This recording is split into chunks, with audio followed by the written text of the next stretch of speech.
Why not 175 అనే నినాదంతో ముందుకెళ్ళింది. కేవలం 11 స్థానాలకే పరిమితమైంది.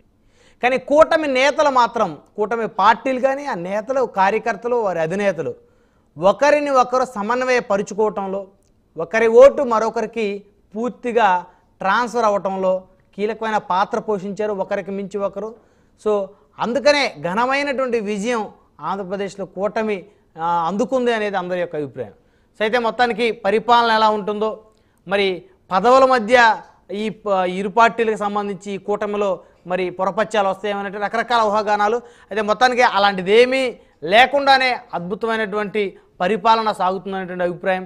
సో నెల రోజుల పరిపాలన అనేక రకాలైనటువంటి మార్పులు. సో ప్రతి అంశం మీద కూడా ముఖ్యమంత్రి కానీ, ఉప ముఖ్యమంత్రి కానీ, మంత్రులు కానీ సమీక్షలు, సమావేశాలు, అధికారులతోటి సమీక్షలు, అదేవిధంగా ప్రెస్ కాన్ఫరెన్సులు. సో గత ప్రభుత్వం 5 ఏళ్ల పాలనలో ఏ రోజు కూడా ముఖ్యమంత్రిగా ఉన్నటువంటి జగన్మోహన్ రెడ్డి గారు ఏ రోజు కూడా ఒక ప్రెస్ కాన్ఫరెన్స్ నిర్వహించి ఒక 10 మంది విలేకరులను ఒక దగ్గర కూర్చోబెట్టి మరి రాష్ట్ర సమస్యలేంటి, ప్రస్తుతం వారి యొక్క పార్టీ, వారి యొక్క ప్రభుత్వం యొక్క విధి విధానాలు ఏంటి, వారి యొక్క ఫ్యూచర్ ప్లాన్స్ ఏంటని ఏ రోజు కూడా చర్చించిన పరిస్థితి లేదు. ఏ అంశం మీద కూడా వారు ఒక్కసారి కూడా ఒక శ్వేతపత్రాన్ని కూడా విడుదల చేసిన పరిస్థితి లేదు.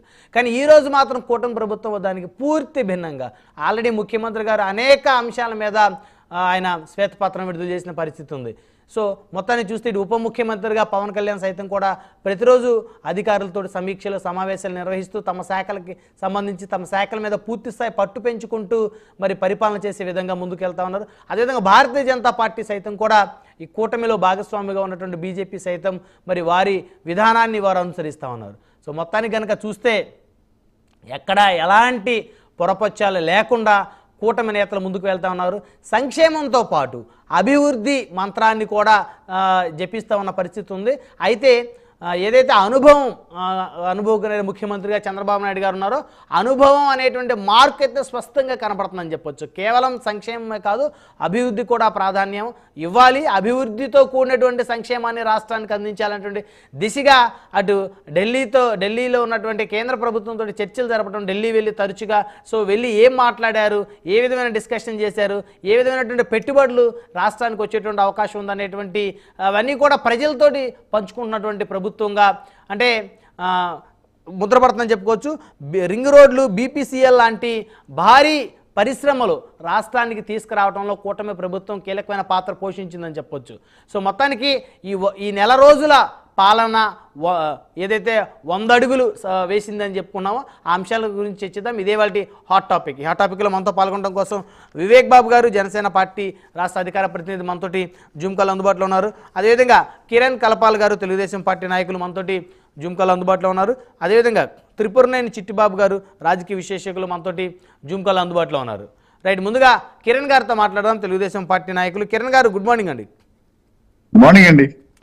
సో మొత్తానికి నెల రోజుల పాలన 100 అడుగులు వేసిందని అనుకోవచ్చా కిరణ్ గారు?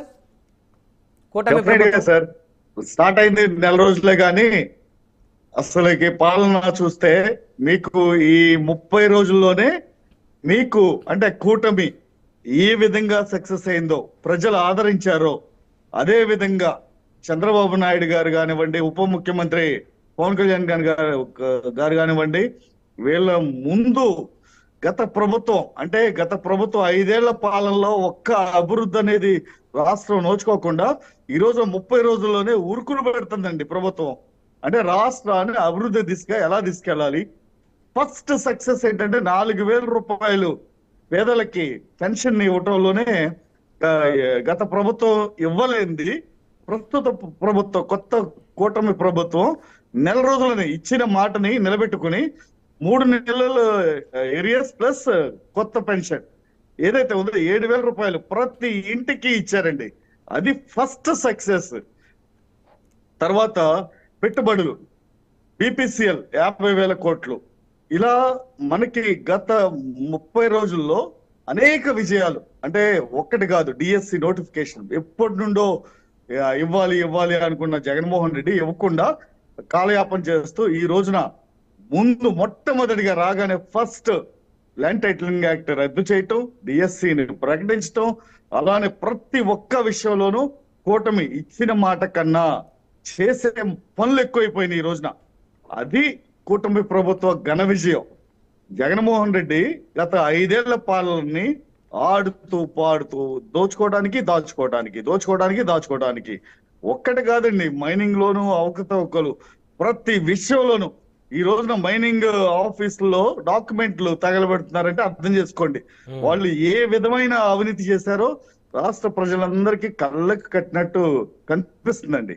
ఇప్పుడు ఇక మాట్లాడడానికి అసలుకి ఒక దురదృష్టం ఏంటంటే, ఇంత ఘన విజయాన్ని చూడటానికి అసెంబ్లీలో గాని బయట గాని ప్రతిపక్షం లేకుండా పోయింది.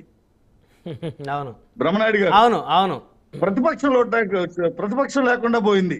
అంటే వాళ్ళకి కళ్ళు చూడటానికి కూడా ప్రజలు ఇలా ఈ ప్రతిపక్షాన్ని చూడటానికి అవకాశం లేకుండా ప్రజలు అంతటి ఘన విజయాన్ని ఇచ్చారండి. ఒక పక్కన పవన్ కళ్యాణ్ గారు ఆయనకి ఇచ్చిన శాఖలు కూడా మామూలు శాఖలు కాదు, పంచాయతీరాజ్ కానివ్వండి, అటవీ శాఖ కానివ్వండి, ఇవన్నీ ఆయన కూడా ప్రతి డిపార్ట్మెంట్ తోనూ రివ్యూలు చేసి ప్రతిదీ. అలానే పౌర సరఫరాలు ఈయన నాదెండ్ల మనోహర్ గారు ఏంటండి, అది ఆల్మోస్ట్ 50,000 టన్నులు అక్రమ బియ్యాన్ని గోడౌన్లో దాచిపెట్టాడండి. ఏంటి సార్ అది ప్రజలకు పంపిణీ చేయాల్సిన బియ్యం వాళ్ళు దొంగచాటున రీప్రాసెస్ చేసి మళ్ళీ విదేశాలకి ఎగుమతి చేయటం. ఇలా ఒక్కటి కాదు బ్రహ్మనాయుడు గారు, గతంలో మీరు చూశారు డ్రగ్స్ ని వైజాగ్ పోర్టు తీసుకొచ్చి 50,000 కోట్ల రూపాయలు 25,000 టన్నులు డ్రగ్స్ ని తీసుకొచ్చారు. ఈ రోజున డ్రగ్స్ రహిత ఆంధ్రప్రదేశ్ గాను, గంజాయి రహిత ఆంధ్రప్రదేశ్ గాను చేయాలని ముఖ్యమంత్రి ఉప ముఖ్యమంత్రి గారు కంకణం కట్టుకున్నారండి. ఎందుకంటే రాష్ట్రాన్ని కుక్కకు చెప్పిన విస్తరలాగా చేశాడు జగన్మోహన్ రెడ్డి. అసలు అభివృద్ధి అనేది లేదండి. ఈ రోజున పెట్టుబడిదారులు, ఇన్వెస్టర్స్ అంటే ప్రభుత్వం అడగక ముందే వాళ్ళు వచ్చేసి, ఎందుకంటే చంద్రబాబు నాయుడు గారిని పవన్ కళ్యాణ్ గారిని చూసి ఇన్వెస్టర్స్ ఒక్కడే చెప్తున్నారు, సార్ మేము వస్తాం, మా పరిస్థితి ఈ 5 ఏళ్ల తర్వాత మా పరిస్థితి ఏంటి అంటే, ఇద్దరు ముక్త కంఠంతో చెప్పేది ఒకటేనండి, వైసీపీ అనేది భూస్థాపితం చేస్తాం. జగన్మోహన్ రెడ్డి అనే వ్యక్తిని, అవినీతి వృక్షాన్ని కూకటి వేళ్లతో పెకిలించి మీకు 2029 కాదు కదా, మళ్ళీ రాబోయే 10-15 ఏళ్ళు కూటమిదే విజయం అని చెప్పి ప్రతి ఒక్క ఇన్వెస్టర్ కి భరోసా ఇస్తున్నారండి ఇద్దరు. ఎందుకంటే ఇప్పుడు పెట్టుబడిదారు విదేశాల నుండి కానీ, హైదరాబాద్ నుండి కానీ, వేరే రాష్ట్రాల నుండి వచ్చినప్పుడు 1 సంవత్సరం వ్యాపారం చేద్దాం, 2 సంవత్సరాలని రారండి.